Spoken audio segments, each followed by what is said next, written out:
Hey and welcome, I'm Hammeh, and in my ongoing exploration of everything Overwatch lore and story related, it's time to take a look at skins once again. Many of Overwatch's skins have rich historic and cultural references behind them that give a lot of background and talking points to the lore and stories of our favourite heroes and villains.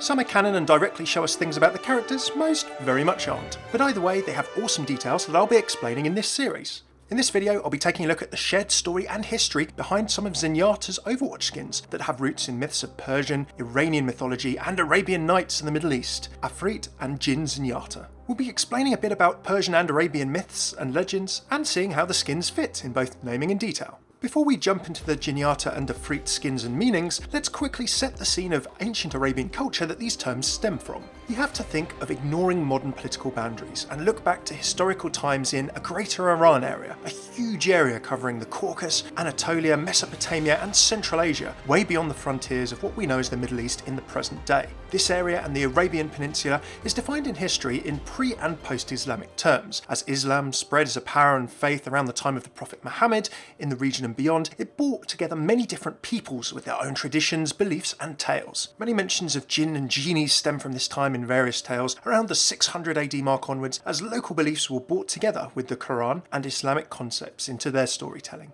There's probably no better example of this than a set of stories that many of you will be familiar with under one name or another. 1001 Nights, or the Arabian Nights to some people, has many mentions of jinn and Ifrit. Translated into Arabic around the 8th century, so maybe in the 700s AD wise, with the title of the 1000 Nights, the oldest discovered proof of this collection of stories is a manuscript fragment from the early 9th century, or the 800s. Over the centuries after this, the collection slowly had stories added to it. Most are tales from medieval Arabic, Persian, Mesopotamian, Indian, Jewish and even Egyptian folklore, and several stories that we know as part of the Nights today were actually only added by European translators in the 1700s. Aladdin's Wonderful Lamp, Ali Baba and the 40 Thieves, and the 7 Voyages of Sinbad the Sailor might ring a lot of bells to you, but these weren't actually part of the Nights in its original ancient Arabic versions. Thanks to these European translators, including Antoine Galland, a lot of anglicised versions of terms that we're familiar with nowadays come from the original Arabic translation. Say for example the term genie. It's a borrowing of the French genie from the Latin genius, a guardian spirit of people and places in Roman religion. Whatever collection of stories the Nights has, the main framing story remains the same. It concerns Shahryar. King ruling apparently in India and China discovered that his brother's wife and his own wife had been unfaithful. He had her executed. In his grief he decided that all women were the same and would marry a succession of virgins, only to execute each one the next morning before she would have a chance to be unfaithful to him. Eventually the Grand Vizier, whose duty it was to provide the king with wives, could not find any more suitable women, and Scheherazade, his daughter, volunteered to be the next, and her father reluctantly agreed. On the night of her marriage to the king, Scheherazade began to tell the king a story, but did not end it intentionally. The king, curious about how the story would end, was therefore forced to postpone her execution in order to hear the conclusion. The next night, as soon as she finished the tale, she began and only began a new one, and therefore this went on for 1001 nights, as Scheherazade tried to spare other people from the fate of previous women. The tales vary very widely. They have love stories, historical tales, bawdy references, comedies, poems, ghouls, jinns, genies, sorcerers and magicians are all a big part of the myth and the legend. They're often mixed up with real people and real places, not always in a sensible way, but it's a great collection of stories and I definitely encourage you to dip into some of them in their original form. Okay, that's some of the cultural background and history behind the terms and the stories, so what about the skin and details? We know Zenyatta is an Omnic monk who believes in connection and engagement between people and Omnics while seeking spiritual enlightenment. A lot of people have a stereotype of a genie of good, wish-granting and supporting people, and the Ifrit of fire demons and vengeance. But really, when you look at both terms, both Djinn and Ifrit are somewhere in between. Firstly, we'll cover the history and story behind Djinn. Djinn, Jinni or Genies. The earliest evidence of the word and term can be found in Persian, Jaini, a wicked or evil female, usually spirit. Jaini were among various creatures that pre-Zoroastrian peoples of Persia used to believe in. Now, Zoroastrianism is one of the world's oldest still practiced religions today. There are mentions of it in records dating back to 500 BC apparently, and most practices today live in India or Iran. In the shared ancient history of the Middle East region, countries and faiths pre-Islam, jinn have been mentioned frequently, and they do have their own mentions in the Quran and other Islamic texts. Muhammad was said to have lived roughly 570 to 632 AD, so the compilation of the 1001 Nights was slightly afterwards. So all of this is taking place a good 1,400 plus years ago. In chapter 15 of the Quran, Surah Al-Hijr, There's a line that says this: وَالْجَانَّ خَلَقْنَاهُ مِن قَبْلُ مِن نَّارِ السَّمُومِ. It means, and the Djinn we created before from scorching fire. Djinn are seen as spiritual beings, perhaps invisible to the human eye. Whereas humans are created from the earth, Djinn are created from smokeless fire. That kind of ties to the Ifrit concept, which I'll discuss separately. The 72nd chapter of the Quran is actually entitled Surat al-Jinn, the Djinn. Some Islamic texts detail 5 distinct orders of Djinn: the Marid, the strongest type; the Ifrit, the Shaitan, evil forces under the devil's leadership; the Ghul, kind of zombie-esque Djinn living in deserts and deserted places. This idea of ghouls actually came into Western culture after our translation of the Arabian Nights, as I mentioned before. And finally, the Jann, the weakest type. A few traditions divide Djinn into different classes and forms. Some can have wings and fly in the air, others resemble snakes and dogs, and some travel around ceaselessly. Now, I'm no religious expert, I'm certainly not able to give more than a basic researched interpretation of the Quran off internet sources, so I'll leave the explanation of Djinn and the Quran there for my layman's research. But if any of you are learned scholars, I'd love to hear your thoughts on Djinn and perhaps their portrayal in the Quran. Have I got this right? In the comments. And please remember, we are all one within the iris. So what about the character of Djinn? Djinn perhaps have a stereotype as genies, this genie stereotype of being good or perhaps, let's say, chaotically neutral. But they can really be good, evil or neutral, both in the Islamic origins, in other cultural origins, and with this free will like humans. In pre-Islamic Arabia, an Aramaic inscription, apparently near Palmyra, pays tribute to the Jinnai, good and rewarding gods. So there has been a good interpretation of jinns and genie even since the pre-Islamic era. Also, of course, the tales of the 1001 Nights seem to emphasise more of the dual or perhaps some of the positive nature of Djinn and Genie. In a tale called The Fisherman and the Genie, there's a story of a fisherman who finds a copper jar that he releases a genie from, who threatens to kill the fisherman when he's released.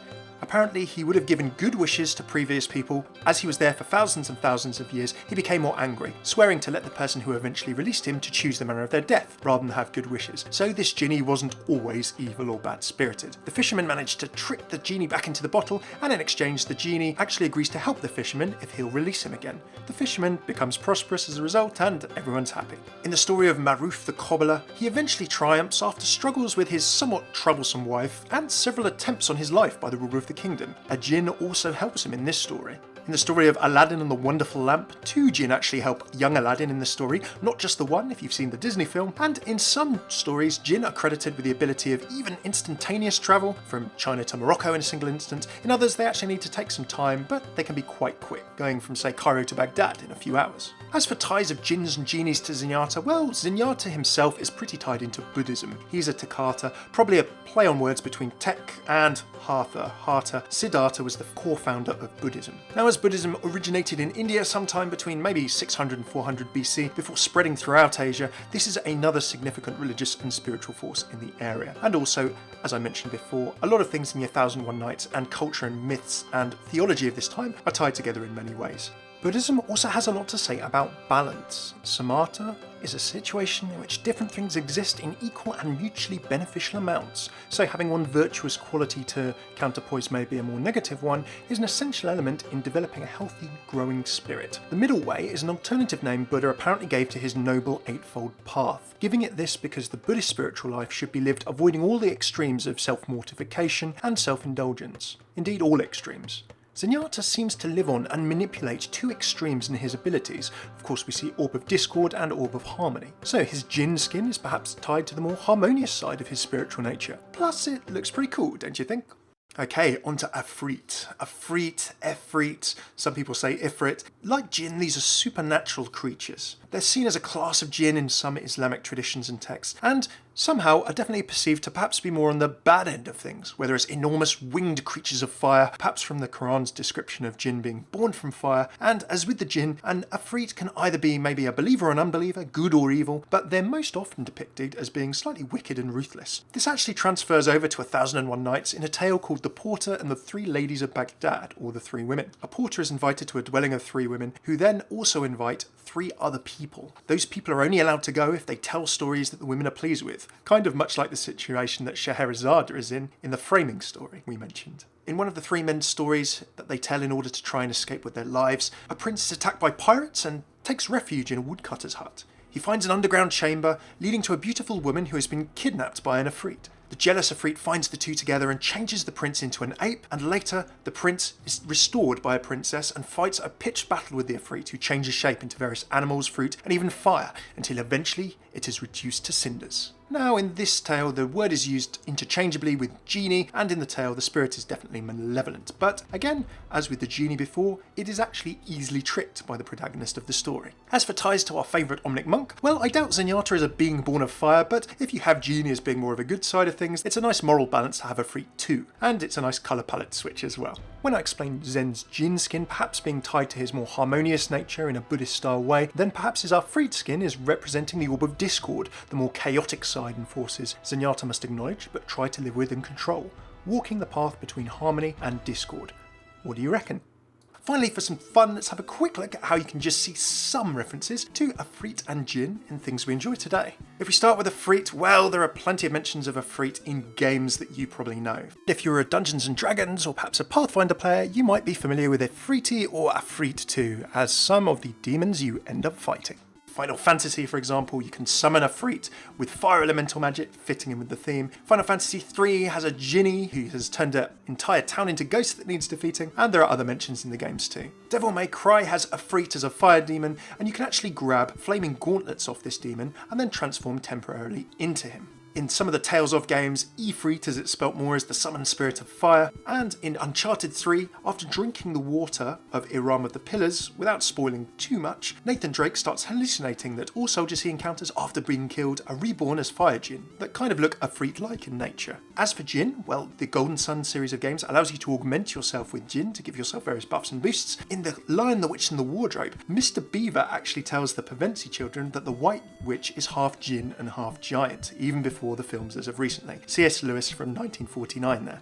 Some episodes of Buffy the Vampire Slayer had vengeance demons, which were very kind of Djinn or Ifrit-like, and of course, we can't forget Aladdin. The title hero, of course, becoming the master of a genie, Robin Williams, God rest his soul, after rubbing the side of a magical lamp. It also has one of my favourite lines, "Phenomenal cosmic powers in a 2D living space." Sonic and the Secret Rings, there are 2 Djinns or Genies. In the Mana series, Djinn is one of the 8 Mana spirits. I actually think it represents wind, if I remember correctly. You can see Genies in The Sims and you can become a Genie. And then also, more recently, in The Witcher 3 Wild Hunt, Djinns are a big thing between Yennefer and Geralt, our hero. Now, in a side quest in that game, without giving away some of it too much, Yennefer wants Geralt to go and hunt down a Djinn in order to break a certain spell that has, shall we say, significance between them. Thanks very much for tuning into this Skin Lore and Origins video. We've gone really deep into some of the story, origins, and inspirations behind the Djinn and Ifrit skins for Zenyatta in Overwatch. If you like this vid, do throw a like and share it, subscribe for more, and do let me know in the comments what you thought, and what skins or characters you'd like to see cover next. I've done more of these on Mercy's Valkyrie skins and the Egyptian skins of Overwatch so far, so do check out that playlist below. For more Overwatch lore explanation, cultural references, and analysis with a bit of fun too, I do heroes, voice lines, interactions, maps, comics, animated shorts, and everything to do with the Overwatch world and more. Do check out my Overwatch Lore series. Maybe subscribe to the channel if you like this kind of thing. Cheers to my supporters on Patreon who make these longer to produce videos possible. If you'd like to see how you can support this kind of content from maybe $1 a month, do check out my Patreon linked here too. Until next time, I've been Hammeh. Take it easy.